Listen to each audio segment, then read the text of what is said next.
वो कबीर ये कह रहा है कि काकर पाथर जोड़ के मस्जिद दियो बनाए, ताचड़ी मुल्ला बांग दे का बहरा है खुदाए। मुसलमान के घर में रह करके इस उम्र तक बढ़े, तो क्या उनको पता नहीं है कि जो अजान है वो किसके लिए दी जाती है? वो ज़रूर जानते हैं, लेकिन अगर ऐसा कहा है तो क्यों कहा है, ये जानने का विषय है। लोग उसी में उलझ जाते हैं कि उन्होंने ऐसा हमारे खुदा को बहरा कह दिया है। अरे मूर्ख हो, कबीर जैसा भगत तो दुनिया में संसार में है ही नहीं। और फिर वो कह रहे हैं कि पाहन पूजे पाथर हरि पूजे मिले तो मैं पूजूं पूजूं पहाड़, पहाड़। ताते या चाकी भली जो पिस खाए संसार। इसमें हिंदू नाराज हो जाते हैं, उसमें मुसलमान नाराज हो जाते हैं। जो कबीर ये कह रहा है कि कबीरा कुत्ता राम का मुतिया मेरा नाम, गले राम की जेवड़ी जित खींचे तित जाऊं। इतना पतित करने वाला, अपने आप को इतना अपने आप को विनम्र और छोटा करने वाला भक्ति में, वो कभी भगवान की बुराई कर सकता है? नहीं कर सकता है। इसके पीछे इसका जो पस मंजर है जी। वो क्या है, वो हमारे जानने का विषय है। वो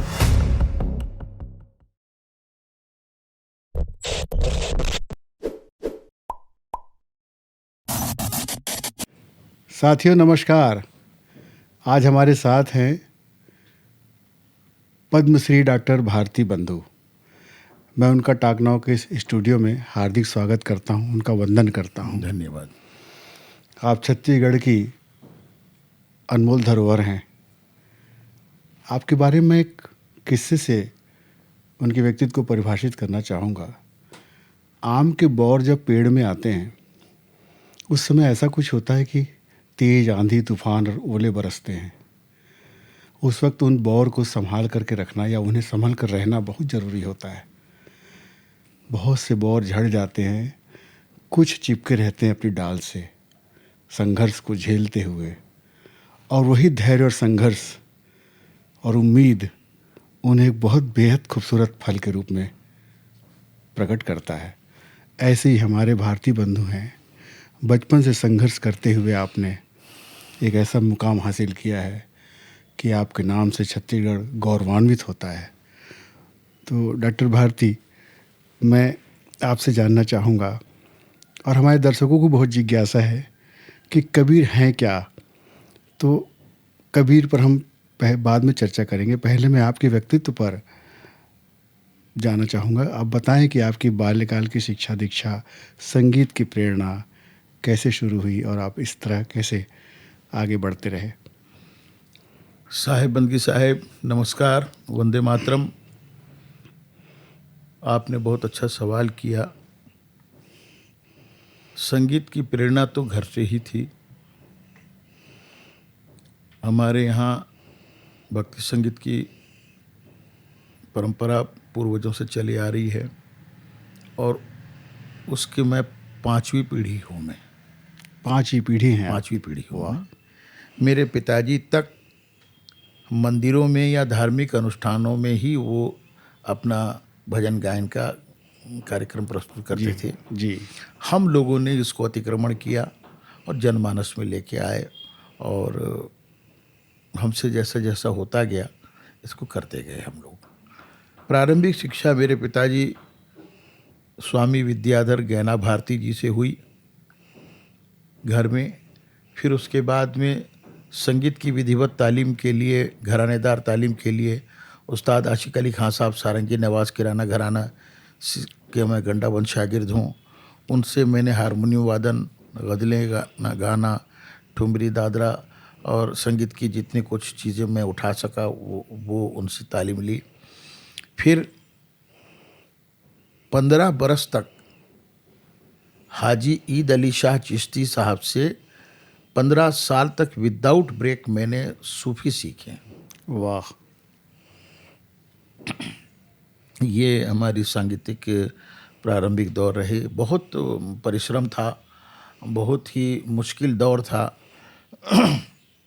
उस दौर में वेस्टर्नाइज कहिए या फिल्मी दुनिया का इतना ज़ोर था कि भक्ति संगीत सुनना लोग बहुत कम पसंद करते थे। उस दौर में हमने अपने आप को बचा के रखा, स्थापित करके रखा। यही आपकी बहुत बड़ी संघर्ष यात्रा रही है। सदगुरु कृपा है। आपकी जुनून को मैं नमन करता हूँ। ये पिताजी के समय से 5 पीढ़ी से जो आप बता रहे हैं संगीत की शिक्षा घर में रही, तो उस समय भक्ति संगीत में किसका प्रभाव ज़्यादा था परिवार में? कौन से भजन गाए जाते थे? देखिए हमारे पिताजी जब गाते थे तो कुछ भजन जैसे मुझे स्वामी लक्ष्मण दास जी महाराज के हैं, जी। उनके भजन हैं, ब्रह्मानंद जी के हैं, भीमा भोई जो उड़ीसा के बहुत हुए हैं महान, उनके, और उस तरह के भजन जगन्नाथ महाप्रभु के भजन गाते थे। अच्छा। और हमारे पिताजी खुद लिखते भी थे। वाह! हिंदी, उर्दू और छत्तीसगढ़ी और उड़िया चारों ज़बान पे उनको महारत थी। वाह! तो वो हिंदी भजन भी लिखते थे, उड़िया भजन भी लिखते थे, छत्तीसगढ़ी भजन भी लिखते थे। भजन भी लिखा है उन्होंने, गीत भी लिखे हैं। तो वो सब चीज़ें हमको बचपना से विरासत में मिली है।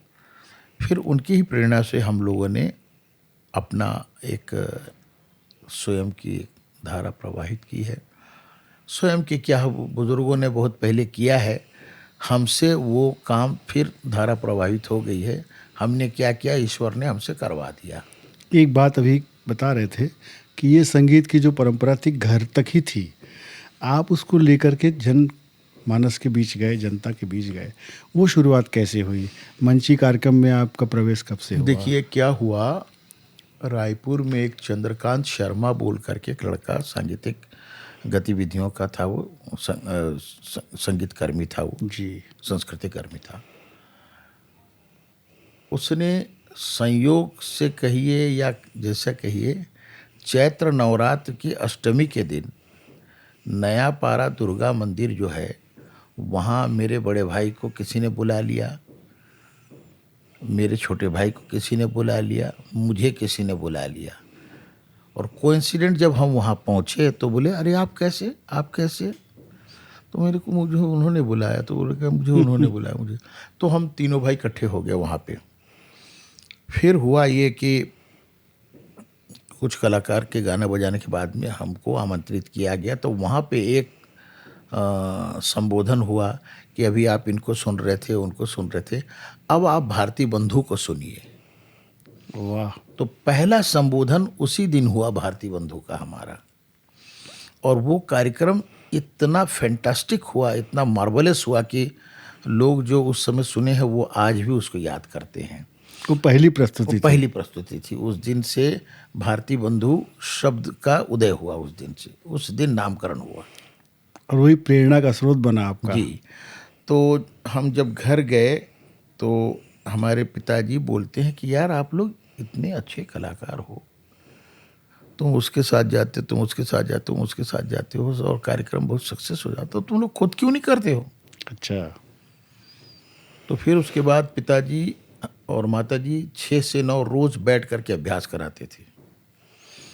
तो मेरे माताजी के पास तो परिवार में तो संगीत था नहीं, मेरे पिताजी बैठ करके, तो पिताजी के साथ माताजी भी बैठ जाती थी।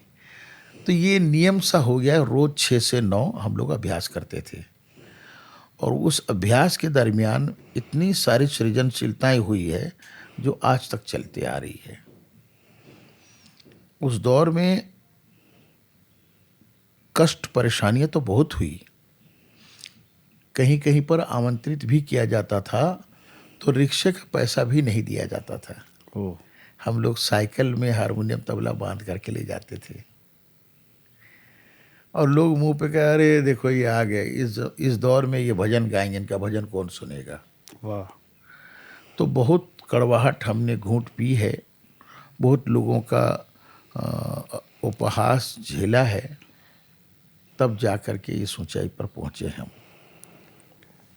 आपने इस संगीत की यात्रा में अपनी एक अलग शैली विकसित की जी। और आपका विशेष रुझान कबीर की तरफ हुआ।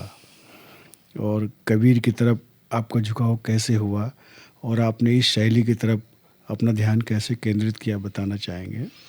देखिए क्या हुआ कि रायपुर के मोती बाग में मध्य प्रदेश शासन की तरफ से बसंत जगार का आयोजन होता था साल में एक बार। जी, जी। उसमें 5 दिन 6 दिन करीब का आयोजन होता था। तो हमारे प्रदेश के बहुत बड़े रंगकर्मी, सीनियर रंग निर्देशक श्रीमान जलील रिजवी साहब, उनके मित्र डॉक्टर कपिल तिवारी आए हुए थे वहाँ।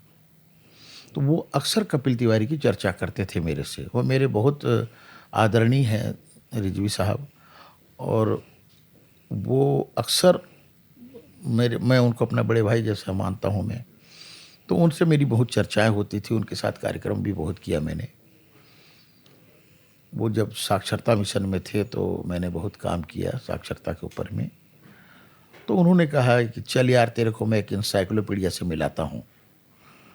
मैंने बोला कि किस इंसाइक्लोपीडिया से मिलना भैया मेरे को, मेरे तो आप ही सब कुछ है, मैं आपसे।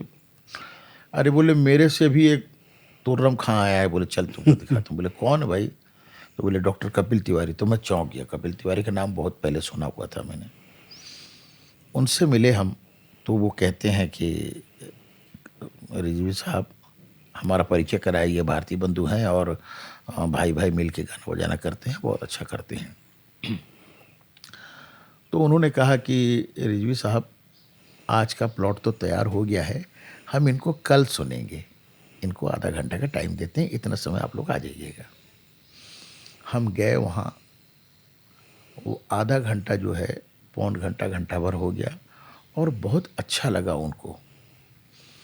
कार्यक्रम के बाद फिर वो कम से कम 1 से 1.5 घंटा हमसे बातें करते रहे, और उन्होंने एक लाइन को बड़ा जोर दे करके कहा, आपको और कुछ करने की ज़रूरत नहीं है, आपके इर्द गिर्द इतना कुछ मटेरियल बिखरा हुआ है कि बस आप उसको संजोते रहिए, उसको संवारते रहिए। जी। और पूरा छत्तीसगढ़ कबीर से भरा पड़ा हुआ है, आप यही करिए, ये आपको बहुत ऊंचाई पे ले जाएगा। ये वाक्य जो है, हमारे एक मित्र, जब हमारी बहुत आलोचनाएं हो रही थी उस समय में, आलोचना मतलब हमारी मजाक उड़ाई जा रही थी कि इस दौर में ये भजन गा रहे हैं। हमारे एक बहुत अच्छे मित्र थे, प्रोफेसर, वहाँ खैरागढ़ में थे, बसंती मोती साहब। उन्होंने, और उनके एक शिष्य हैं सुरेश गुप्ता, उन्होंने कहा कि आप बिल्कुल किसी की बात की परवाह मत करिए, आप बहुत बड़ा काम कर रहे हैं, ये काम का नतीजा अभी नहीं बाद में आएगा, और जो आपकी आलोचना कर रहे हैं, जो मजाक उड़ा रहे हैं, यही सीना ठोक के बोलेंगे कि ये हमारे भारतीय बंधु हैं। वाह। और उनकी बातें सच हुई। हमारा काम बढ़ता गया। फिर कपिल तिवारी साहब ने कहा कि आप बाहर आए जाते हैं कार्यक्रम में, आपको बुलाएंगे तो आएंगे। मैंने कहा साहब आप आदेश करिए, जहाँ बोलेंगे वहाँ आ जाएंगे हम। 10-12 दिन के दरमियान में एक पत्र लेकर के एक आदमी भोपाल से आया। वो बोला कि कपिल तिवारी साहब ने ये भेजा है, आपको कार्यक्रम में बुलाया है। जिस राशि में हमको आमंत्रित किया गया था, उस समय छत्तीसगढ़ का कोई कलाकार उतना पैसा नहीं लेता था जितना हमको दिया गया। ये राज्य गठन के पहले की बात है? राज्य गठन के बहुत पहले की बात है ये। जी। ये तब मुझे पता लगा कि हमारे यहाँ एक स्वर्णकार सर थे, बहुत अच्छे संगीत के विद्वान थे। उन्होंने देखा कि कहाँ की जल्दी है यार, बोले भैया रिहर्सल में जा रहा हूँ, फलां तारीख को मेरा प्रोग्राम है, ये भोपाल से पत्र आया है। उसने देखा, बोले बड़े किस्मत वाले हो यार, इस जगह में कार्यक्रम के लिए जा रहे हो, और वो भी इस अमाउंट में। बोले भैया वो सब तो मैं नहीं जानता, मुझे कार्यक्रम से मतलब है। बोले पहली बार रायपुर से निकला और भारत भवन में कार्यक्रम हुआ मेरा। वाह। और वो कार्यक्रम इतना सक्सेस हुआ कि मैं लगभग हर महीना मध्य प्रदेश सरकार के आयोजन में जाया करता था। हर महीना भोपाल हो या आसपास में जहाँ कहीं भी हो, मुझे आमंत्रित किया जाता था, चाहे वो शासकीय आयोजन हो चाहे गैर शासकीय हो। इस तरह से आयोजन होते रहे। और उसी कड़ी में एक बहुत महत्वपूर्ण बात है, भोपाल में एक बहुत बड़ा आयोजन हुआ था कबीर के ऊपर में। तो वहाँ मेरी मुलाकात डॉक्टर चरणदास महंत जी से हुई। महंत जी उस समय में मंत्री थे अनडिवाइडेड एमपी में, और वो होम मिनिस्टर और पीआर मिनिस्टर थे शायद। जी। तो उन्होंने कहा कि देखो ये रास्ता बहुत कठिन है, अभी भी चाहो तो वापस हो जाओ,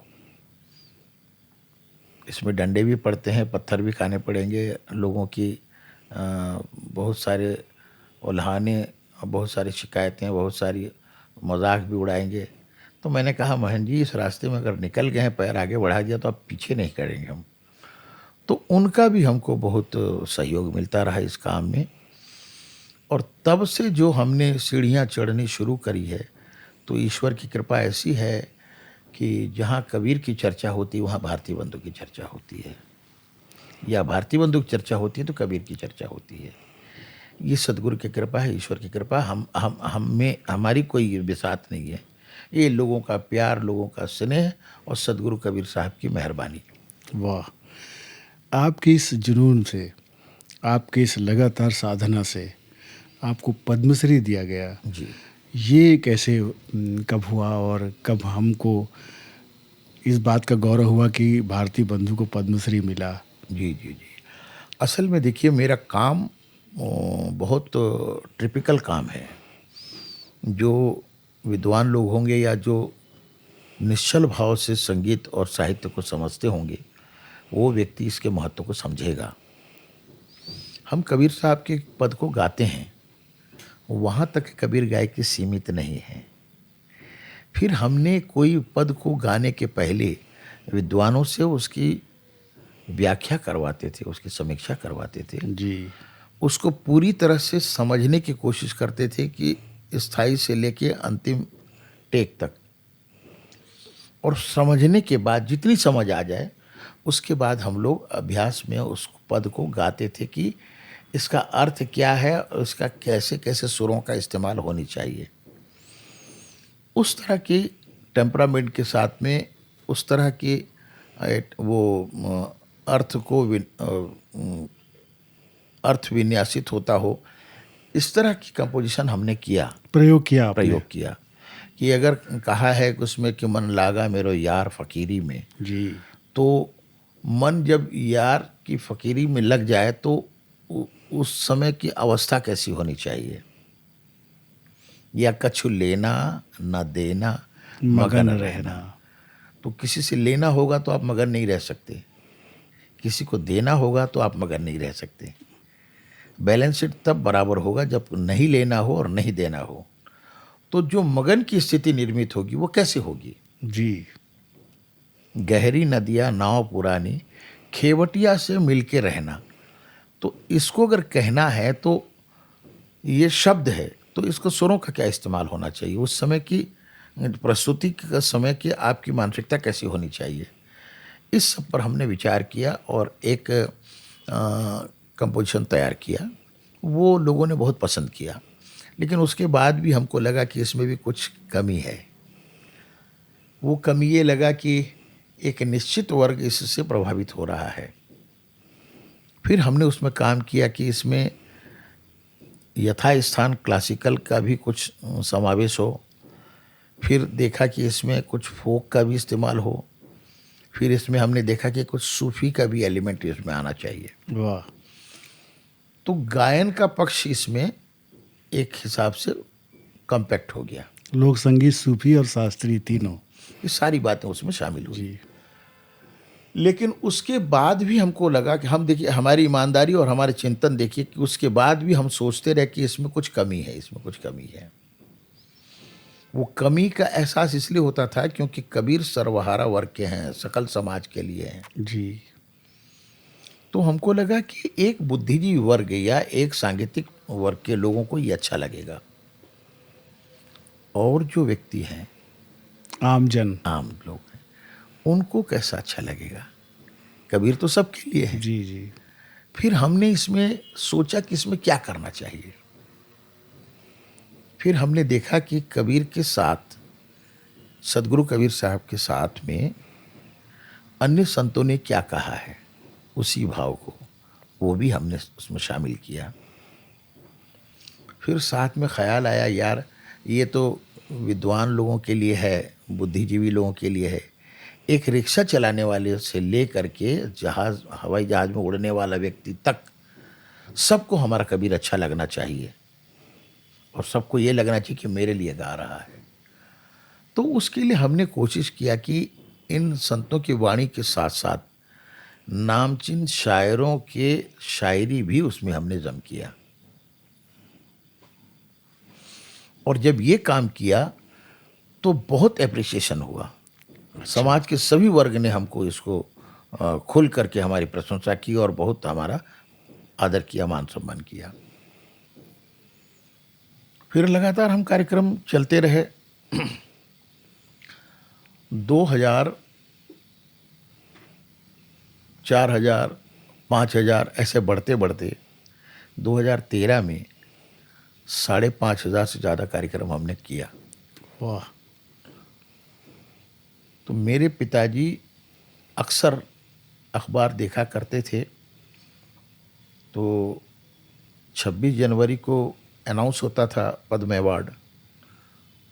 सब देखते थे, इसको पद्मश्री मिला, इसको ये मिला, उसको मिला, और झट ऐसा करके अखबार को फेंक देते थे।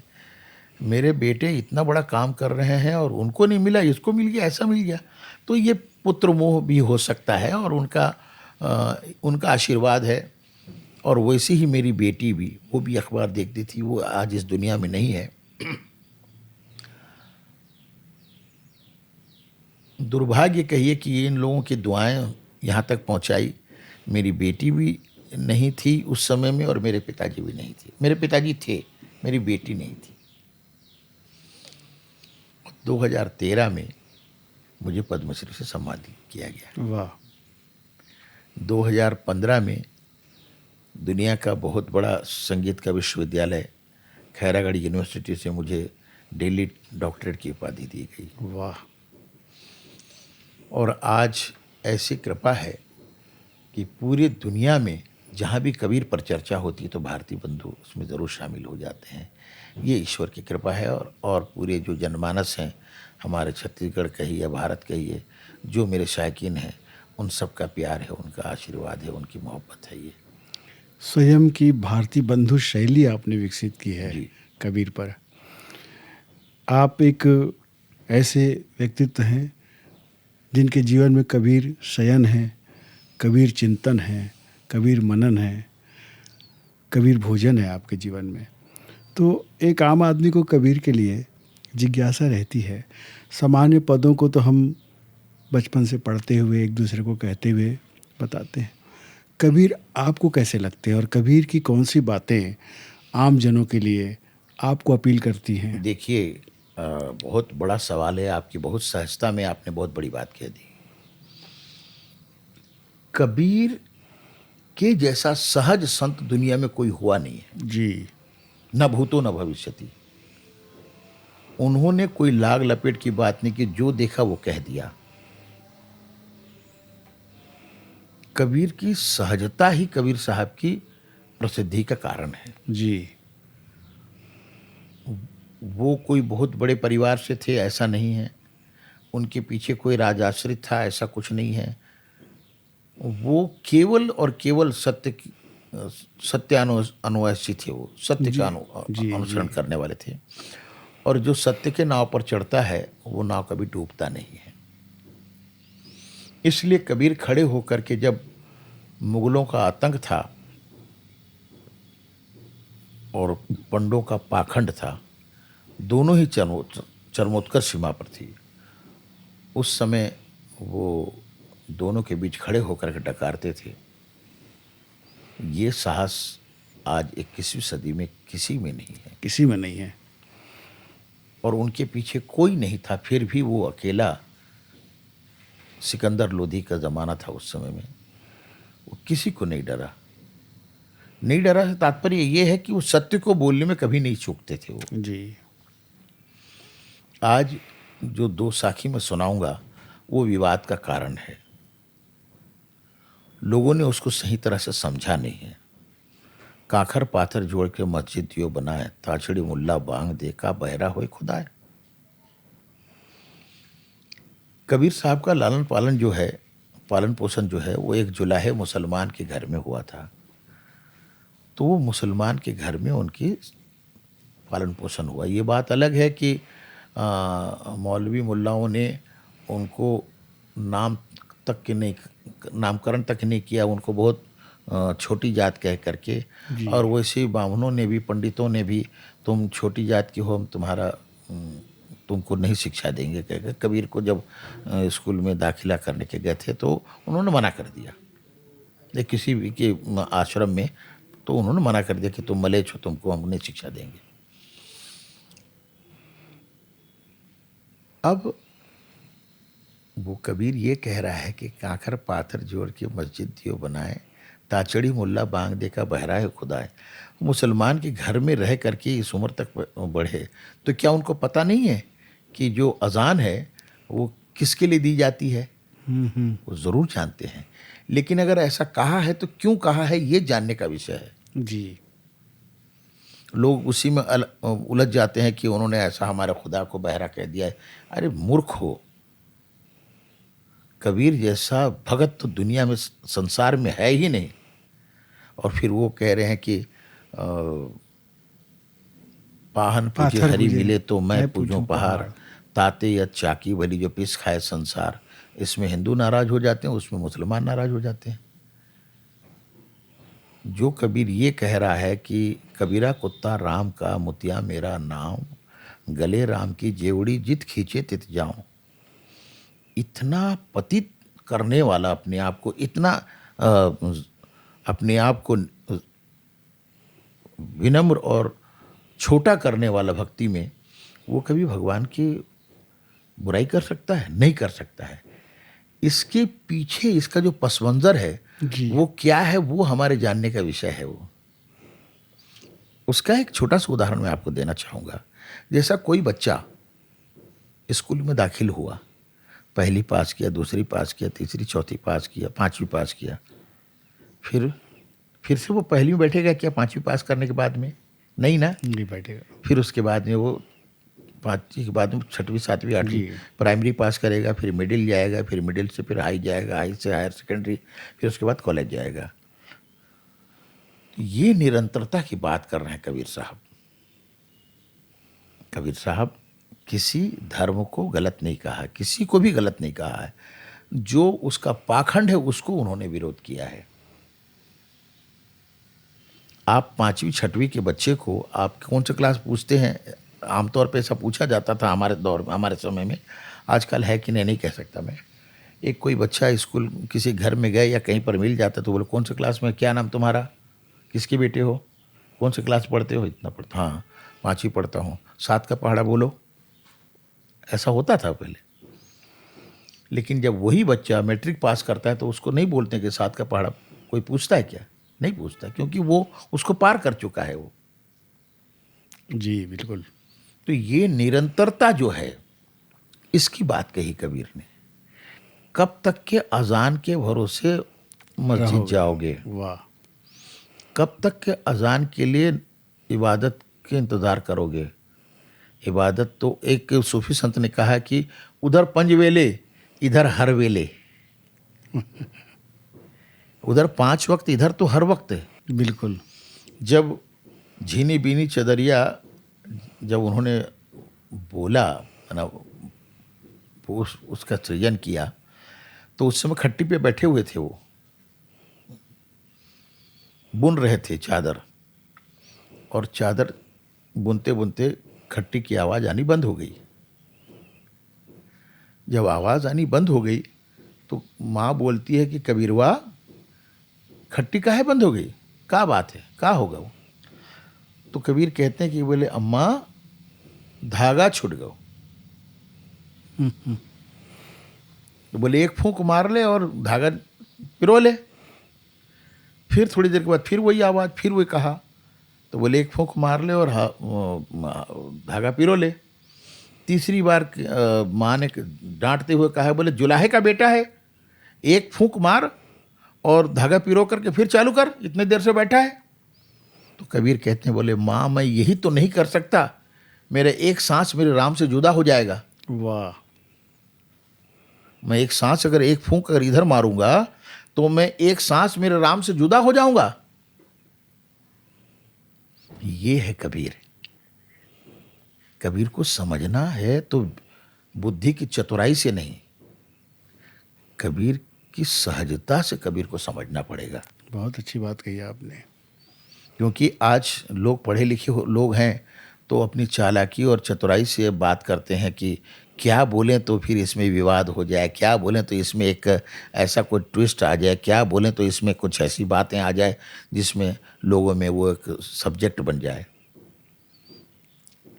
असल में कबीर को हम 5% भी नहीं समझ पाए हैं, बड़े दुर्भाग्य की बात है। आज जिस तरह से दुनिया जो है खोखली होती जा रही है, ह्यूमन वैल्यू खत्म होता जा रहा है। चाहे दुनिया के किसी भी मुल्क में देख लीजिए आप, वो कोई ना कोई कारण से त्रस्त है, दुखी है।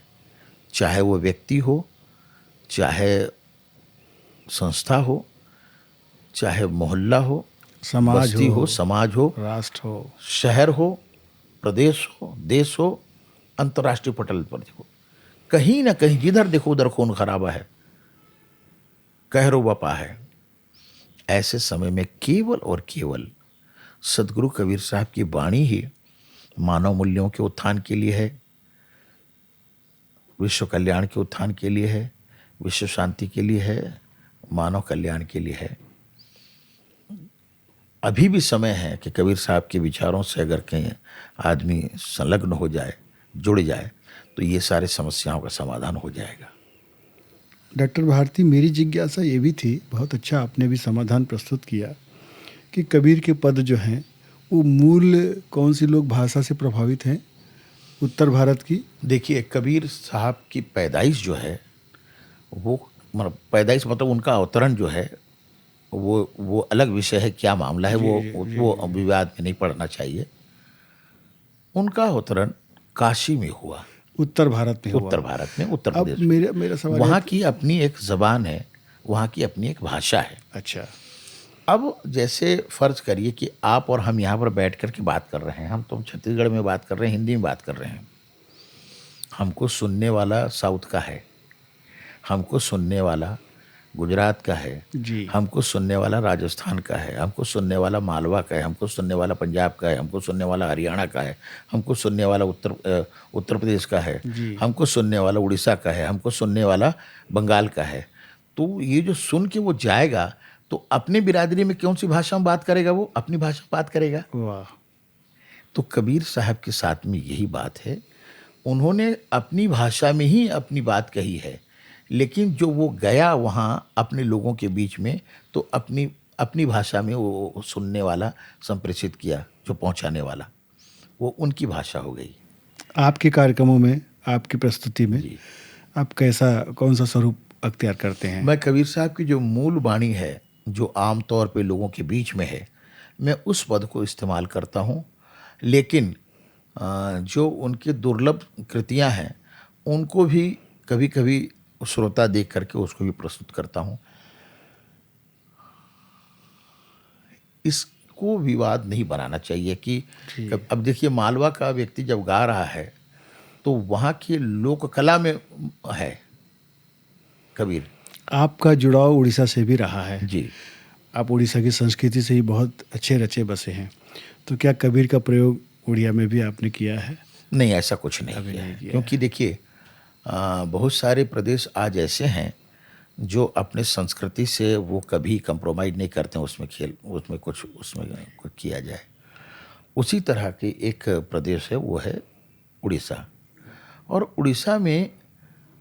उड़ीसा का जो लोक संस्कृति है वो राधा कृष्ण है वहाँ का, और वो उसमें कोई भी चीज़ का समावेश पसंद नहीं करते हैं, अपनी संस्कृति के साथ में कोई छेड़छाड़ पसंद नहीं करते हैं।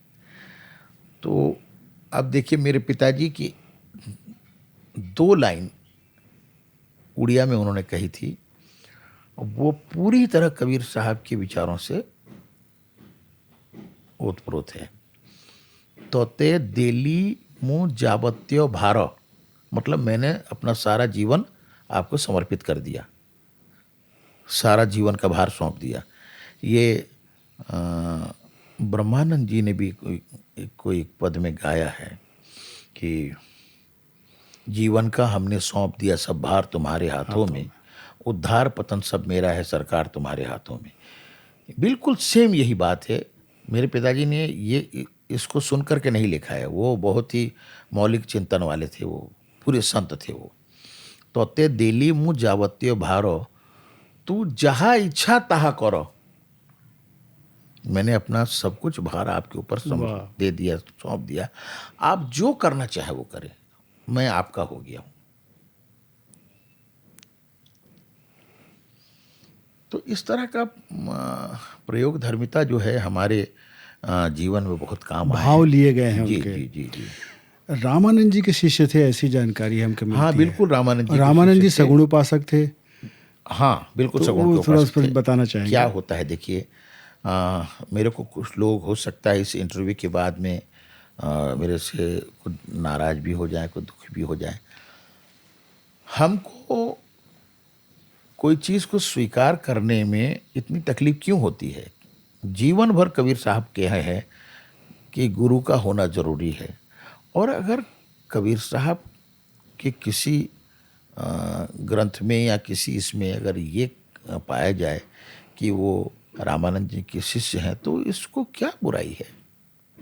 कुछ लोग इस बात से भी नाराज हो जाते हैं, कुछ लोग इस बात से भी नाराज होते हैं कि उनकी शादी हुई है, कुछ लोग कहते हैं कि उनकी शादी नहीं हुई है, कुछ लोग कहते हैं कि उनके बच्चे हुए हैं, कुछ लोग कहते हैं नहीं हुए हैं। तो ये विवाद का विषय इसका है, कोई प्रत्यक्ष प्रमाण नहीं कोई मिलता। प्रमाण नहीं है। आपने भी अध्ययन किया है तो ऐसा कुछ है। लेकिन ये हमारे जीवन का विषय नहीं होनी चाहिए। हमारे को तो आम खाने से मतलब होनी चाहिए। अगर हम जान लेते हैं कि एक बार मेरे साथ एक घटना हुई, देश के बहुत बड़े बड़े साहित्यकार पटना में एक साहित्यिक सम्मेलन में थे, जिसमें डॉक्टर नामवर सिंह भी थे। दूसरे दिन उनकी गोष्ठी थी, पूरे बड़े बड़े साहित्यकार उसमें थे। उसके पहले मेरा कार्यक्रम था, एक दिन पहले। तो मैं गा रहा था झीनी बीनी चदरिया। तो उसमें कहा है कि साहेब कबीर दास कबीर जतन से ओढ़े ज्यों के त्यों धर दीनी। तो मैं ऐसा नहीं गाता, मैं गाता हूँ कि साहेब कबीर जतन से ओढ़े ज्यों की त्यों धर दीनी। कहत कबीर सुनो भाई साधु, ये आमतौर पे है, लेकिन मैं यहाँ पर बोलता हूँ कि साहेब कबीर जतन से ओढ़ी ज्यों के त्यों धर दीनी। ये दूसरे दिन की गोष्ठी में विषय वस्तु बदल गई कि बोले भारती बंधु ने ऐसा कैसे कह दिया, वहाँ पे तो लिखा हुआ है कि दास कबीर जतन से ओढ़े ज्यों के त्यों धर दीनी। वो वहाँ का विषय ही बदल गया, सारे लोग बस उसी पे गोल गोल घूमने लगे। तो बहुत दुखी हो करके डॉक्टर नामवर सिंह कहते हैं, बड़े अफसोस की बात है यार कि आप लोग समाज के इतने बड़े व्यक्ति हो, शिक्षित हो, साहित्यकार हो, आपके लोग फॉलो करते हैं, आपको अनुसरण करते हैं, एक शब्द में अटक गए। दास कबीर की जगह उन्होंने कह दिया कि साहेब कबीर जतन से ओढ़े। तुम्हारा नाम क्या नाम है? बोले ये नाम। तुम्हारा बाप का नाम क्या नाम है? तो बोले तुमने श्री क्यों लगाया? तो वो अगर कहीं अपने प्रणम्य को, अपने आराध्य को अगर कहीं दास की जगह साहेब अगर बोल रहे हैं तो उसमें बुराई क्या है? बहुत अच्छा। भाई हम एक कलेक्टर के ड्राइवर को भी ड्राइवर साहब बोलते हैं। भक्ति काल के, उस संक्रमण काल के बहुत बड़े वो मशाले राह थे, उनको अगर हम साहब कह रहे हैं तो क्या बुराई है? और एक लोकोक्ति कहिए कि एक चलन कहिए आप, उस दौर में जितने भी निर्गुण के उपासक हुए सब साहेब हो गए, और जितने सगुण के उपासक रहे वो सब दास कहलाने लगे। वाह। दासातन का एक अलग ही आनंद है। हालांकि कबीर साहब ने इसका एक बहुत अच्छा उदाहरण पेश किया है। दास कहावन कठिन है, दास कहावन कठिन है, मैं दासन के दास। मैं दासन के दास में भी नहीं रुका उन्होंने, आगे भी कुछ कहा है, वो बहुत महत्वपूर्ण है। दास कहावन कठिन है, मैं दासन के दास, अब तो ऐसे होए रहूं पांव तले की घास। वाह। दास होना इतना कठिन, इतना आसान नहीं है। दासों के दास के पांव के तले की घास की तरह होना पड़ता है, तब जाके दास। अहंकार शून्य। बिल्कुल। पूरे जीवन उन्होंने अहंकार को त्याग करके प्रेम की बात कही है। उन्होंने कहा है कि प्रेमी ढूंढत मैं फिरऊं, प्रेमी ढूंढत मैं फिरऊं, प्रेमी मिले न कोई, और प्रेमी को प्रेमी मिले तो सब विष अमृत होए। अहंकार के लिए तो कबीर साहब ने बिल्कुल लथाड़ के रखा है। अच्छा, आप भैया प्रोग्राम देते हैं, जी। आम जन बड़े ध्यान से, बड़े श्रद्धा से सुनते हैं आपको, तो कभी कभी ऐसा लगा है कि आडंबर और पाखंड के सर्वाधिक विरोधी थे कबीर, तो आपकी बातों का असर होता है समाज में? बिल्कुल होता है। हो रहा है। आज देखिए, मैं 8,000 से ऊपर कार्यक्रम कर चुका हूं देश विदेश में। 10 लाख से ज्यादा विद्यार्थियों को अपना कबीर सुना चुका हूं मैं। वाह वाह। स्टूडेंट को कबीर सुनाना स्कूल कॉलेज में आसान काम नहीं है, लेकिन जब हमारा कबीर सुनते हैं तो वंस मोर बोलते हैं, एक बार और। आप विधिवत शिक्षा भी देते हैं क्या? क्लास चलाते हैं? बिल्कुल बिल्कुल। विद्यार्थी आपके? मेरे विद्यार्थी भी कर रहे हैं, मेरे बेटा भी कर रहा है, वाह। मेरे परिवार में भी लोग कर रहे हैं, मेरे बहुत सारे विद्यार्थी वो कर रहे हैं। तो कबीर को जब आप चतुराई से, अक्ल से, अहंकार से अगर देखेंगे तो वो चश्मा आपका काम नहीं आएगा। कई लोगों ने लाल चश्मा से उसको देखना चाहा, कई लोगों ने सफ़ेद चश्मा से देखना चाहा, कई लोगों ने कई सारे चश्मा से देखा। आप जिस, कबीर साहब मल्टी डायमेंशन है। जी जी। आप जिस एंगल से देखेंगे उस एंगल से आपको दिखाई देगा। परम पूज्य गुरु ग्रंथ साहिब में भी जी। उनके पद हैं, तो क्या सबसे उन ज़्यादा, अच्छा, सबसे ज़्यादा पद क्या उनके आपने वहाँ उसका पे। प्रयोग किया है? देखिए, उसके साथ एक समस्या है। वो अगर गाएंगे तो आपको शुद्ध गुरुवाणी का उच्चारण करना पड़ेगा, अच्छा। नहीं तो फिर एक एक समाज, एक वर्ग को आहत होगा। बिल्कुल सही। तो मेरी पूरी जो मेरी अपनी कोशिश रहती कि मेरे गायन से, मेरी प्रस्तुति से कोई दुखी ना हो। कम खाओ लेकिन जी, जी। आनंद में रहो, लोगों की प्रशंसा का कारण बनो, दुख का कारण ना बनो। ये कोशिश रही है। आपसे बातचीत करके आज बहुत प्रेरणा मिली, और कबीर को समझने के लिए एक दृष्टि जो व्यापक होनी चाहिए वो देने का आपने प्रयास किया। मैं आपसे आखिरी सवाल या बिल्कुल, आखिरी बिल्कुल। निवेदन करूंगा बिल्कुल, कि बिल्कुल। जाते जाते आप समाज को क्या संदेश देना चाहेंगे इस अध्यात्म की दिशा में और बच्चों के लिए? देखिए साहब, आप जिस किसी धर्म संप्रदाय के हैं, आप बड़ी ईमानदारी से उसका पालन करें। मुझे इस समय एक बात याद आ रही है। हमारे पूर्वतन मुख्यमंत्री अजीत जोगी साहब एक सभा में बोल रहे थे कि अगर एक मुसलमान, सच्चा मुसलमान अपने धर्म को अगर पालन करता है तो वो कभी भी हिंसा नहीं करेगा। एक हिंदू अगर सच्चा हिंदू है और वो यदि अपने धर्म का अनुसरण ईमानदारी से कर रहा है तो वो कभी भी वैशी नहीं होगा, कभी भी वो मानवता के विरुद्ध नहीं जाएगा।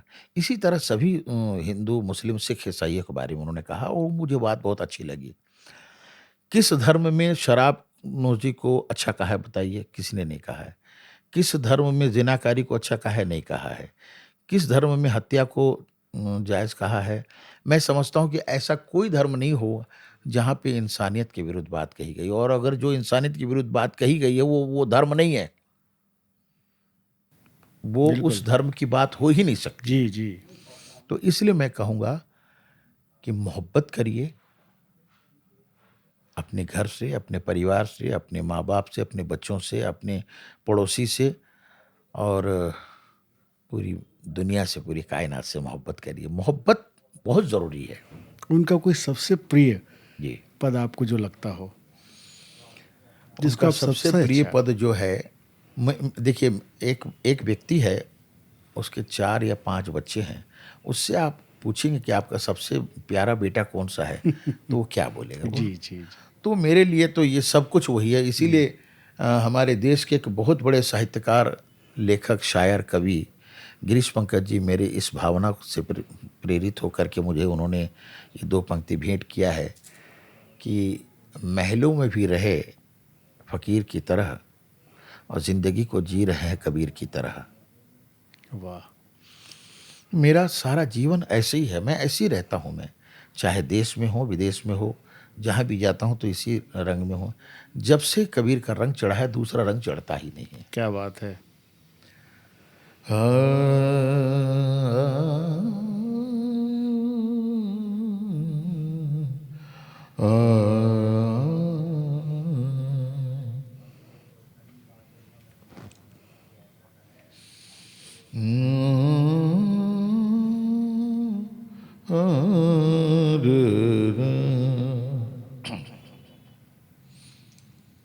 कबीरा सोई पीर है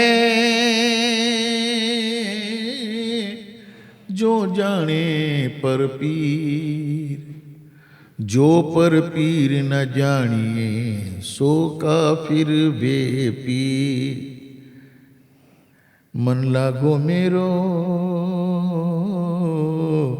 यार फकीरी में, यार फकीरी में, हाँ यार फकीरी में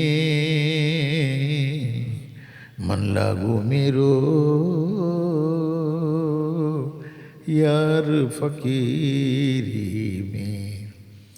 आखिर ये तन खाक मिलेगा काहे फिरत मगरूरी में। कहत कबीरा सुनो भाई साधो साहेब मिले सबूरी में, साहेब मिले सबूरी में मन लागो मेरो यार फकीरी में। मन लागो मेरो यार यार मन लागो मेरो यार मन लागो मेरो यार यार मन लागो मेरो यार यार मन लागो मेरो यार यार मन। जब मन लग जाए यार से तो फिर सब बात छूट जानी चाहिए। वाह वाह। साहेब बंदगी साहेब, नमस्कार, वंदे मातरम। बहुत ही अच्छी आपने प्रेरक जानकारी दी और आपके व्यक्तित्व से हमारे प्रदेश के युवा, देश के युवा प्रभावित होंगे, उन्हें प्रेरणा मिलेगी कि कबीर हैं क्या, कबीर को कैसे जीना चाहिए। आज डॉक्टर भारती बंधु ने अपनी बातों से, अपने आचरण से, अपने व्यवहार से ये बात सिद्ध कर दी। आप सबका बहुत बहुत शुक्रिया दोस्तों, और आदरणीय डॉक्टर भारती का बहुत बहुत शुक्रिया। धन्यवाद धन्यवाद।